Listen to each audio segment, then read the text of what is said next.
ఇప్పుడు CPM party రాష్ట్ర కార్యదర్శి సభ్యులు ఏ లోకనాథ్ గారు మాట్లాడుతూ కూర్చున్నాం. అందరికీ నమస్కారం. మన స్టార్ క్యాంపెయినర్ జగ్గునాయుడు గారు ఆయన చివరిలో మాట్లాడతారంట. ఈ ఎన్నికలు చాలామంది మిత్రులు మాట్లాడుంటారు. మనకి అనేక గుణపాఠాలు నేర్పించింది మన పార్టీకి. ఎందుకంటే అప్పటి వరకు మనతో తిరిగే వాళ్ళు రాలే, అప్పటి వరకు మనతో రకరకాలు చేసిన వాళ్ళు రాలే, మనతో పనులు చేయించుకున్న వాళ్ళు రకరకాలుగా మనల్ని ఉపయోగపెట్టుకున్న వాళ్ళు రకరకాలుగా చేసిన ఎవరు రాలే. ఒకరు మాత్రం వచ్చారు, అది ఎర్ర జెండా కుటుంబం వచ్చింది. మన నాయకుడి పట్ల విశ్వాసంతో ఈ క్యాంపెయిన్ జరిగింది. ఎందుకంటే మనం చూస్తూ ఉన్నాం, మీరంతా చెప్పుంటారు, విశాఖపట్నానికి ఒక పెద్ద ప్రమాదం గతంలో వచ్చింది, ఇప్పుడు మరింత పెరిగేదానికి అవకాశం ఉంది.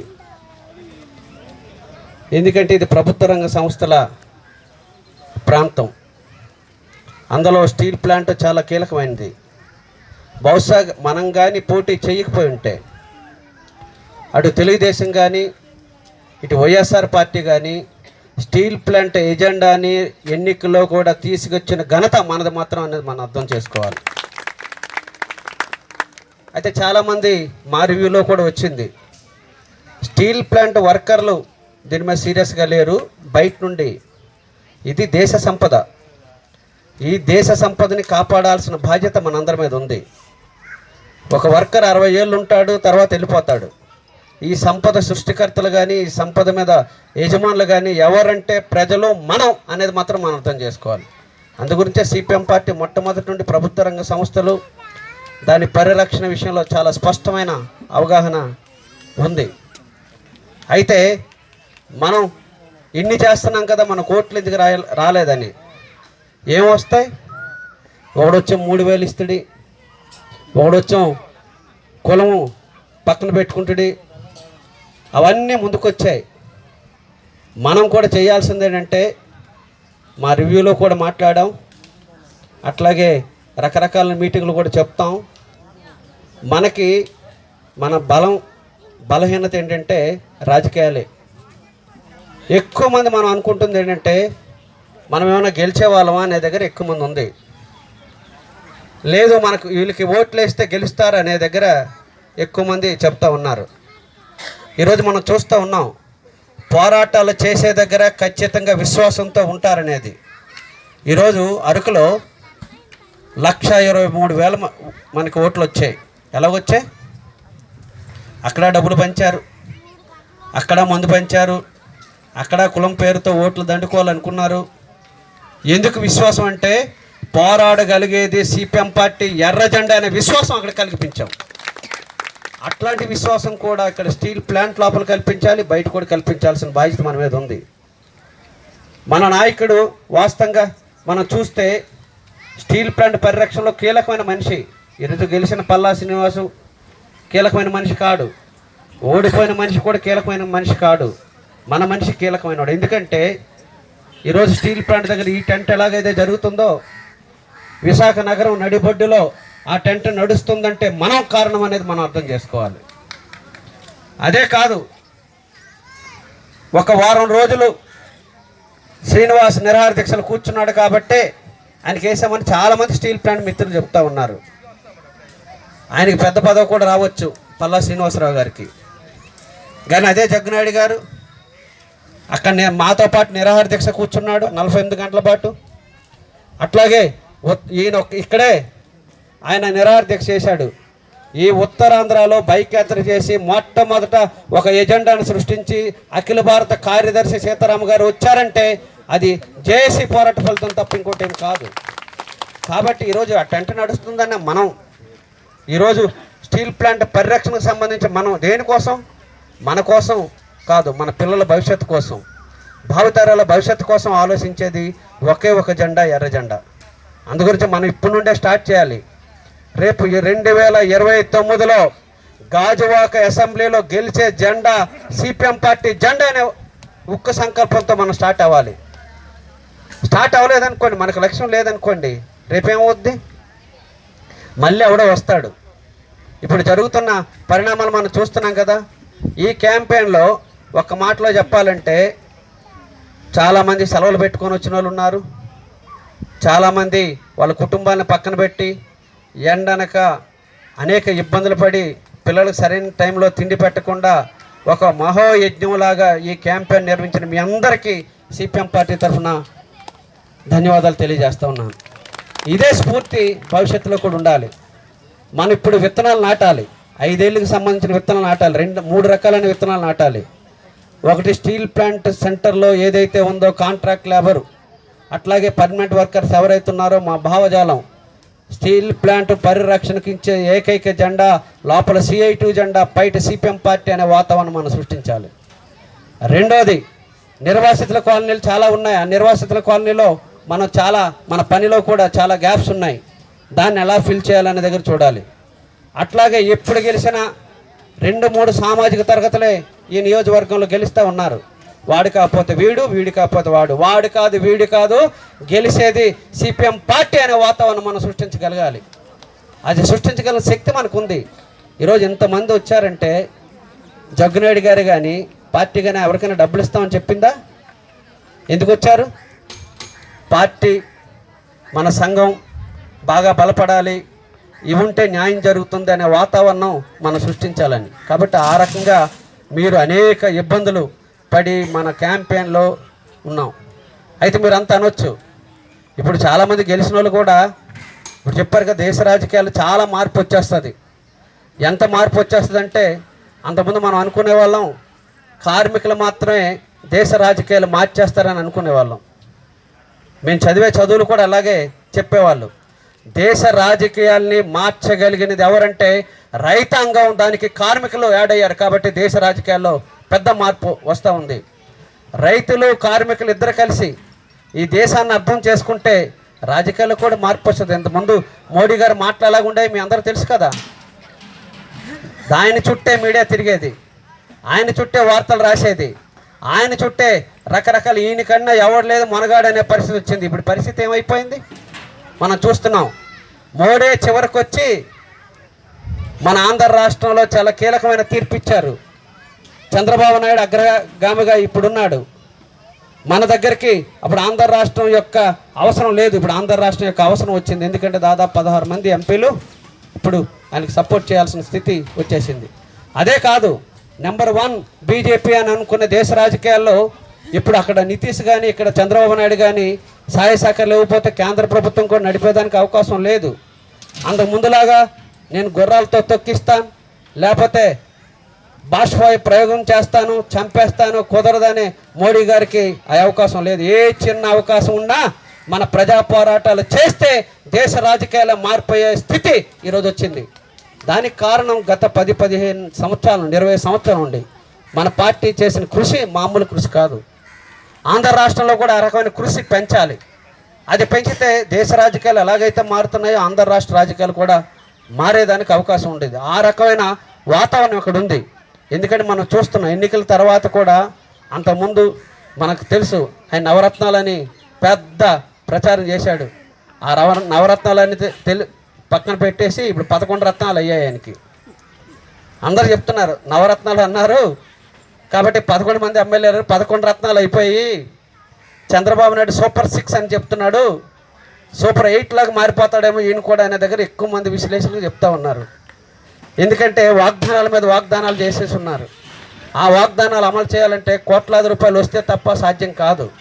నువ్వు నేను చెప్పడం కాదు. ఒక 5 రోజుల క్రితం ఈనాడు పేపర్ ఎడిటోరియల్ చదివితే మన ఆంధ్ర రాష్ట్ర అవసరాలకు అనుగుణంగా కేంద్రంతో సక్రమైన పద్ధతిలో వ్యవహారం చేయకపోతే చాలా ఇబ్బందులు వస్తాయని, ఆర్థిక ఇబ్బందులు వస్తాయని ఈనాడు ఎవరైతే రోజు చంద్రబాబు నాయుడు పొగిడేవాడో ఆయనే రాశాడు. ఏమని? ఈ విమానయాన శాఖ తీసుకున్నారు, ఎన్ని ఎయిర్పోర్ట్లు నిర్మిస్తారని ఆయన అడిగాడు. అదే కాదు, మనం రకరకాలైన ఇప్పుడు పోస్టులు వచ్చాయి. ఆ పోస్టులు ఆంధ్ర రాష్ట్రం యొక్క ప్రయోజనాలు తీర్చే పద్ధతిలో ఉండదు. కాబట్టి ఆంధ్ర రాష్ట్ర ప్రయోజనాల గురించి కానీ, లేదు విశాఖపట్నం ప్రయోజనాల గురించి కానీ మనం ఆలోచించాల్సింది, చేయాల్సిందంటే పోరాటాల ద్వారాగానే సమస్యలు పరిష్కారం అవుతాయి. పోరాటాల ద్వారా ప్రజలందరూ సమీకృతం అవుతారు. ఆ పోరాటానికి సన్నిద్ధం ఈ గాజువాక నియోజకవర్గం అనేది మనం అర్థం చేసుకోవాలి. ఎందుకంటే ఇక్కడ మనం పోరాటాలతోనే పెరిగాం, పోరాటాలతోనే ఇంకా భవిష్యత్తు ఉంది. కాబట్టి మన సంఘాలని రంగాల్ని రీఫ్రెష్ చేసుకోవాలి. మన ఇప్పుడున్న పాత పద్ధతిలో మనం పనిచేస్తే సాధ్యమయ్యే పని కాదు. కొత్త పద్ధతులను మనం అవలంబించాల్సిన ఆవశ్యకత ఉంది. ఇప్పటికే జిల్లా కమిటీ రివ్యూ చేసింది, అట్లాగే జోన్ కమిటీలు కానీ రివ్యూ చేశారు. ఏ వార్డుకి ఆ వార్డు, ఏ ప్రాంతానికి ఆ ప్రాంతం ప్రణాళికని సిద్ధం చేసుకొని మన సన్నిద్ధం కావాలి. ఆ రకమైన సన్నిద్ధంతో మనం వెళ్ళాలి. చూడండి, మీరు చంద్రబాబు నాయుడు జైల్లోకి వెళ్ళిన లేదు, పవన్ కళ్యాణ్కి అనేక అవమానాలు చేసిన వాళ్ళు చాలా పట్టుదలతో చేశారు. ఒక మాటలో చెప్పాలంటే పట్టుదల చేశారా లేదా? చేశారా లేదా? ఎవరు మాట్లాడలేదు. చేశారా లేదా? మరి ఈ సమాజాన్ని అన్యాయం చేసేవాడు అంత పట్టుదల ఉంటే ఈ సమాజాన్ని బాగు చేయాలనుకున్న మనం ఎంత పట్టుదలగా ఉండాలి మీరు ఒకసారి ఆలోచించండి అని చెప్తూ ఉన్నాడు. నేను భవిష్యత్తులో వీళ్ళు వాళ్ళు కాదు, భవిష్యత్తులో కొత్త ముఖ్యమంత్రి రాబోతున్నాడని ఇప్పుడే జోష్యం చెప్పేస్తున్నారు. చాలా రివ్యూలు చేస్తూ ఉన్నారు. చంద్రబాబు నాయుడు తర్వాత ఎవడు ముఖ్యమంత్రో చెప్పేస్తూ ఉన్నారు. ఎందుకు చెప్తున్నారు? ఇప్పటి నుండే ప్రజల యొక్క మనోభావాల్ని, ప్రజల యొక్క ఆలోచనల్ని ఆ రకమైన దిశగా తీసుకెళ్తారు. మనం ఆలోచించాల్సిందేంటి? ఆంధ్ర రాష్ట్ర ప్రయోజనాలకి, విశాఖ ప్రయోజనాలకి, కార్మికులు, మహిళలు, విద్యార్థులు, యువజనులు అందరూ సమస్త ప్రజానీకం యొక్క ప్రయోజనాలే మన ప్రయోజనాలుగా ఉండగలగాలి. అప్పుడు మన సమస్యలన్నీ పరిష్కారం అవుతాయి. కాబట్టి ఆ రకంగా అనేక ఇబ్బందులతో కూడిన మనకు 4,000 ఓట్లు వచ్చాయంటే మామూలు ఓట్లు కాదు. చాలామంది అనుకోవచ్చు ఓట్ల రూపంలో చూస్తే అది తక్కువ మీకు అనిపించవచ్చు. 4,000 ఓట్లు మనం నిన్ననే, అంతకుముందు మొన్న రాష్ట్ర సెక్రటేరియట్ జరిగింది, నిన్న రాష్ట్ర కమిటీ కూడా జరిగింది. మన రాష్ట్రంలో మొత్తం మన పార్టీ వైపు కొంత భాగం మన వైపు చూసే పరిస్థితి వచ్చేసింది. తెలుగుదేశం, జనసేన, వైఎస్ఆర్ పార్టీ తర్వాత మన పార్టీకి ఎక్కువ ఓట్లు వచ్చాయి ఈ రాష్ట్రంలో. ఆ రకంగా అదే కాదు, మనం పోటీ చేసిన నియోజకవర్గాల్లో రంపచోడవరం తర్వాత గాజువాకలోనే మంచి ఓటింగ్ వచ్చింది. మీరు తక్కువ అనుకోవచ్చు, ఎందుకంటే డబ్బులు, మందు, మొక్క ఇవన్నీ ఉన్న తర్వాత మనకు ఓట్లు వేసేవాళ్ళ సంఖ్య కూడా మన దగ్గర కూడా మన పార్టీలో కూడా వచ్చేసింది కదా. మీరు అంగీకరించలేదు. కానీ చాలామంది సిపిఎం పార్టీలో ఉన్నోళ్ళు కూడా మేము ఈ పార్టీలో ఉండడం వల్ల తెలుగుదేశం, వైఎస్ఆర్లో డబ్బులు ఇవ్వలేదనే వాళ్ళు కూడా చాలామంది ఉన్నారు.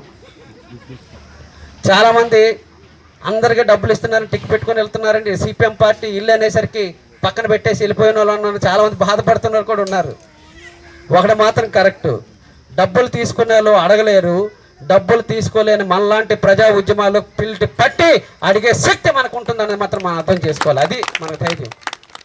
అదే కాదు, మన పార్టీలో ఇంకోటి కూడా ఉంది. ఎందుకంటే కొంతమంది పెద్దవాళ్ళందరూ ఏం చేశారంటే పక్కకు పోయి పిల్లలకి ముందు పెట్టారు డబ్బులకి, అది కూడా వచ్చింది. అట్లాంటి సంస్కృతికి మనం వెళ్ళామనుకోండి మన పార్టీని కూడా మిగిల్చేదానికి అవకాశం ఉండదు. మన పార్టీకి నిలువెత్తిన అర్థాలు ఉండాలి. నీతి, నిజాయితీకి, క్రమశిక్షణకి ఉండే పార్టీ, ఏకైక పార్టీ అది సిపిఎం పార్టీ అనే వాతావరణం మనం సృష్టించగలగాలి. అప్పుడు ప్రజలందరూ మన దగ్గరికి వస్తారు. ఎన్నాళ్ళు డబ్బులు తీసుకుంటారు, ఎన్నాళ్ళు మొక్కలు తింటారు, ఎన్నాళ్ళు కులం పేరుతో వాళ్ళు ఓట్లు దండుకుంటారు. అటు ఇటు వచ్చిన ఆ అసంతృప్తి అంతా మన వైపు వచ్చేదానికి అవకాశం ఉంటుంది. అలాంటి శక్తి ఉంది మన నాయకులకి, మనకుంది. ఆ నాయకత్వం మనకున్నందుకు మనం గర్వపడాలి. అదే సందర్భంలో ఇంకొకటి పెద్ద బలహీనత ఏంటంటే మనం క్షేత్రస్థాయి పనిలో వదిలేసాం. ఇదో నాకు ఇప్పుడు ఒక ఆయన దాన్ని యూట్యూబ్లోని ఇవన్నీ వచ్చేసాయి. 4 సెల్ ఫోన్లు చేస్తే సరిపోతుందనే పరిస్థితి. అందుగురించి మన పార్టీ పెరగాలనుకున్నా, మన ప్రజా సంఘాలు పెరగాలనుకున్నా, నీటిలో చేప ఉన్నంతకాలం ఏమవుతుంది? బతుకుతుందా, చచ్చిపోతుందా? చెప్పాలి అందరూ. బతుకుతుంది. ఎందుకు? దాని జీవమే నీటిలో ఉంది. మనం ప్రజల తరఫున ఉండి ప్రజలతో మంచి సంబంధాలు ఉంటే మనం బతికేదానికి అవకాశం ఉంటుంది. మన సంఘాలు బతికేదానికి అవకాశం ఉంటుంది. ప్రజలతో మన సంబంధాలు రోజు రోజుకి తగ్గిపోతున్నాయి.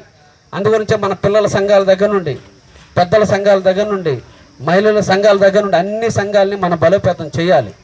మన విశాఖపట్నంలో ఇంత పెద్ద పార్టీగా అభివృద్ధి అయిందంటే మొట్టమొదట మన ట్రేడ్ యూనియన్. కాబట్టి వార్డు స్థాయిలో మన ట్రేడ్ యూనియన్ని మనం బలోపేతం చేయాలి. వార్డు స్థాయిలో మన మహిళా సంఘం బలోపేతం చేయాలి. వార్డు స్థాయిలో రిటైర్డ్ ఉద్యోగస్తులు ఎవరైతే ఉన్నారో మన వైపు రావాలి. వార్డు స్థాయిలో పిల్లలు ఎవరైతే ఉన్నారో మన వైపు రావాలి. ఎటు చూసిన అన్ని ఇళ్లల్లో ఎగిరే జెండా ఏ జెండా అంటే అది ఎర్ర జెండా అనే వాతావరణం సృష్టించగలిగితే విశాఖపట్నం రాజకీయాలు మార్చేదానికి అవకాశం ఉంటుంది. ఎందుకంటే రాజకీయాలు ఇప్పుడు మనం స్టీల్ ప్లాంట్కి సంబంధించిన విషయంలో కానీ ప్రభుత్వ రంగ సంస్థలకు సంబంధించిన విషయంలో కానీ వాళ్ళు వాగ్దానం చేసిన విషయంలో ఏం అవసరం లేదు. 6 నెలల తర్వాత మనల్ని చీకొట్టిన వాళ్ళు, మనం కరపత్రలు ఇస్తే డోర్లు వేసిన వాళ్ళందరూ మన వైపు వస్తారు. ఎందుకు వస్తారంటే గ్యాస్ ఇస్తాడో లేదో తెలియదు. ఇప్పుడు ఆర్టీసీ గురించి మాట్లాడుతున్నారు, ఫ్రీగా మా ఆడవాళ్ళందరినీ ఎక్కిస్తే మగవాళ్ళ సంగతి ఏంటనే దగ్గర అంటున్నారు. మందు కొట్టే వాళ్ళందరికీ మంచి లెక్కరిస్తామని చెప్తున్నారు. అందరూ ఆవురావని చూస్తున్నారు, ఏ లెక్కరిస్తారా అనే దగ్గర చూస్తున్నారు. ఇసుక ఇదంతా ఉచితంగా ఇస్తామన్నారు, ఉచితంగా ఇస్తాడో లేదో తెలియని పరిస్థితి వచ్చేస్తుంది. మెగా డిఎస్ అని ప్రకటించారు. ఆ మెగా డిఎస్సికి సంబంధించిన దాంట్లో కూడా పూర్తిగా అమలు చేస్తారా లేదనేది. ఎవరైతే ఎక్కువ ఓట్లు వచ్చి 55% వచ్చాయనుకున్న వాళ్ళందరికీ ఏమనిపిస్తుంది అంటే ఒక్కొక్కడికి ఎందుకు జగన్మోహన్ రెడ్డి ఓడిపోయాడు, జగన్మోహన్ రెడ్డి గారిని చూసి ఉవ్వెత్తిన కాదు ఎగిరి ఎగిరి ఎగిరి ఎగిరి ఓట్లు వేశారు. ఎగిరిన వాళ్ళందరూ ఏం చేశారు, అదే స్థాయిలో అధపతనం తొక్కేశారు. ఇప్పుడు చంద్రబాబు నాయుడు కూడా అంతకన్నా గొప్పడేమని మనం అనుకోవాల్సిన అవసరం. ఎందుకంటే అటువైపు మనం ఇటువైపు లాగుతూ ఉంటే అటువైపు మోడీ గారు లాగుతూ ఉంటాడు. ఈ మధ్యలో ఏమవుతాడో తెలియదు. వయసు కూడా చాలా పెద్దది అయిపోయింది. కాబట్టి ఆయన ఇప్పుడు ఏం చెప్తున్నాడు, అందరితో చాలా జాగ్రత్తగా ఉండాలని ఈయన హితబోధలు చెప్తా ఉన్నాడు. కాబట్టి ఇవన్నీ మనం అర్థం చేసుకొని ఓపిక సహనం ఉండగలిగి జాగ్రత్తగా మన పోరాటాలని ముందుకు తీసుకెళ్ళగలిగితే ఆంధ్ర రాష్ట్ర రాజకీయాలు అట్లాగే విశాఖ రాజకీయాల్ని మార్చగలిగిన శక్తి యుక్తి మనకుంది.